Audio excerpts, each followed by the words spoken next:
ولولا الاسناد لقال من شاء ما شاء. که سند نه وای نو چا چې څه خوښ وای نو هغه به ویل. نو چونکه سند د دین جز ده، د دې وجنه د محدثینو با چې چا بغیر د سند نه حدیث بیانو نو هغه ته ویل قاتلک الله یا ابن الفروه اتجیئنا بحدیث لیس له ختم. ابن فروه الله دې هلاک کا ته مونږ ته چې کوم ده نو داسې احادیث راوړي چې د هغوی څه زمام او د هغې څه واګی نشته. نو معلومیږي دا چې سند ډېر ضروري شی دی او محدثینو دې خبرې ته ډېر دغه ورکړی دی، اهمیت ورکړی دی چې تاسو به خامخا د سند خیال ساتئ. په هغې کې چې کوم دی نو محدثینو به زیات د علو د سند کوشش کولو چې سند عالی وي او په نازل سند باندې به دومره نه خوشحالېدل تر دې پورې چې د علو د سند دپاره به یو میاشتې هغوی سفرونه کول چې دا زمونږ سند عالی شي. نو یو خبره دا ده چې نن سبا لږه خلکو کې دا غفلت ورته وایه یا چې کوم دی نو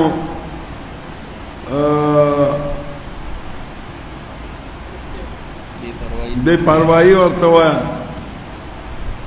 دوی تخریج د احادیثو کې یا حکم په حدیثو باندې لګئی د هغه محدثینو چې کوم اصول دي د هغوی رعایت نه کوي، د هغوی خیال نه ساتي، بلکې هر یو چې راشي نو وایي ابن حجر څه شی و، علایي څه شی و، فلانی څه شی و.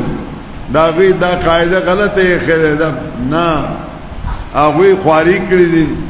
هغوی چې کوم د حفاظو د حدیثو هغوی چې کوم اصول موږ ته ایښي دي، که چېرته موږ په هغه اصولو باندې روان شو، تخریج په هغه اصولو باندې وکړو او حکم بالحدیث چې کوم دی نو په هغه اصولو باندې ولګو چې یا صحیح دی یا ضعیف دی یا موضوع دی، نو انشاءالله زموږ دا دین به مضبوط وي او زموږ په منځ کې به اتفاق او اتحاد وي.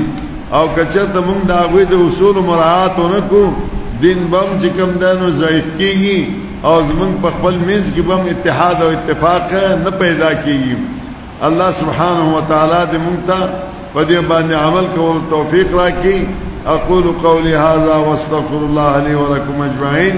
سبحان ربك رب العزة عما يصفون وسلام على المرسلين والحمد لله رب العالمين. جزاک الله خیرا کثیرا. دا موږ سره کومه تقریبا څه د پاسه 50 طالبات جنکۍ دي او د نور طلاب العلم دي تقریبا 50 دام برابرېږي. شیخ صاحب تاسو به دې باندې ماته دستخط وکړئ، د نمونه هم لیکل دي.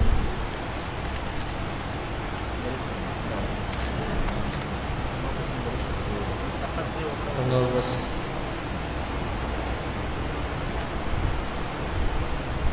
پین صحیح دي. پین دستخط والا دی. پین ستا